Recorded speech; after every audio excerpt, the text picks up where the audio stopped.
Praise the Lord, brothers and sisters, and wishing you a very happy feast of the Most Holy Trinity. If I were to ask you, which is the most central mystery of our Catholic faith? Is it the Immaculate Conception? Is it the Holy Eucharist? Is it the crucifixion, resurrection? Is it the forgiveness of our sins? Which is the most central mystery of our Catholic faith? It is the mystery of the Holy Trinity. Yes, brothers and sisters, and it is not me who is saying it, but it is the Catechism of the Catholic Church, para 234. Let's have a look at that. So here we have CCC para 234. The mystery of the Most Holy Trinity is the central mystery of Christian faith and life. It is the mystery of God Himself. It is therefore the source of all other mysteries of faith, the light that enlightens them.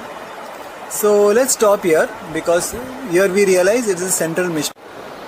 Yes, brothers and sisters, the Most Holy Trinity is a central mystery of our Catholic faith.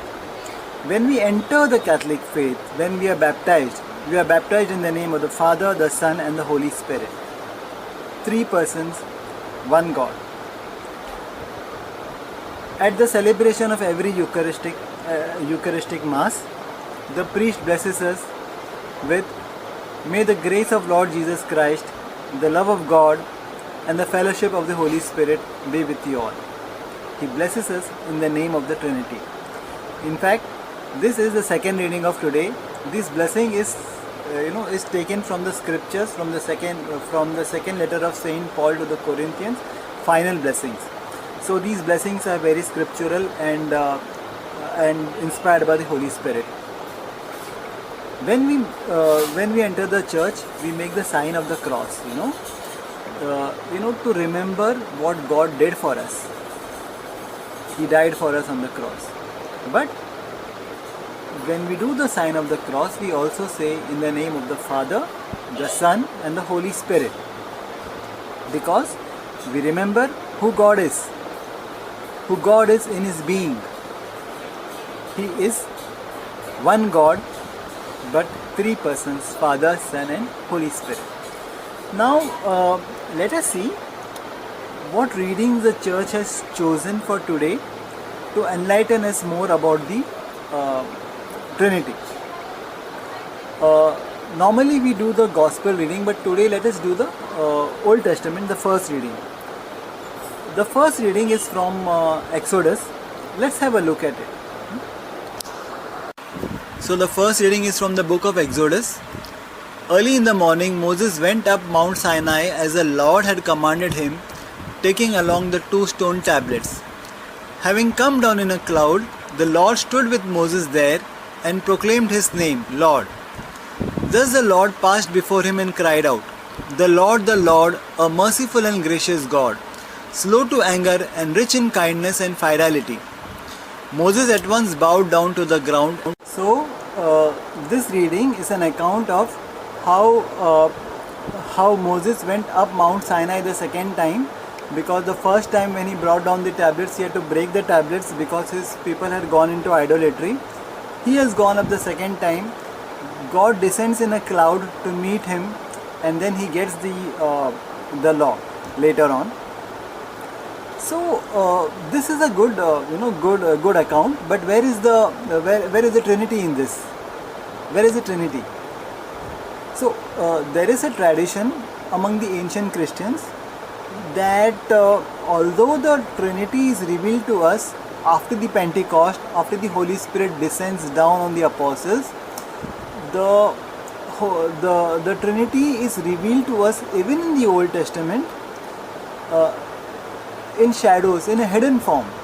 Signs, symbols are there, which now we know in the light of the New Testament, because now we have the New Testament and we have the Holy Spirit.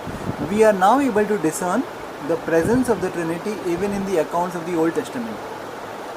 In this account there are 2 signs. The first sign is when it says God came down in a cloud. Now whenever God comes down in a cloud, this cloud is a symbol of the Holy Spirit. It is given in the CCC also, CCC 697, that the cloud is a symbol of the Holy Spirit. Throughout the Old Testament and the New Testament, we see that whenever cloud is there, for example, in the Mount of Transfiguration, at the Transfiguration, the disciples and Lord Jesus is covered in a cloud, and then the voice of the God appears and says, "This is my beloved Son, listen to him."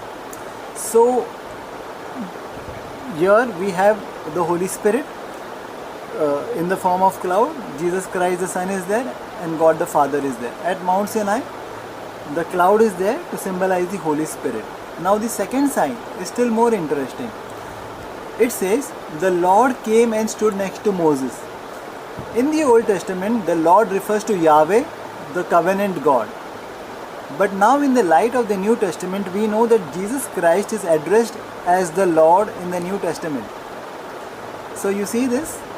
Also, throughout the Old Testament, whenever God appears in the form of a man, it was believed by the ancient Christians that this appearance of God in the form of a man is the pre-incarnate Jesus Christ, the Word of God. For example, when he appeared to Abraham as the three persons, it was the pre-incarnate Jesus Christ.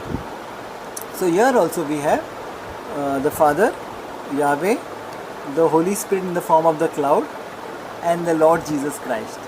So the church has chosen this reading to indicate to us that there is the Trinity in a hidden form, which we can now discern with the help of the New Testament and the Holy Spirit, that the Trinity has always been there in the Old Testament. Thank you.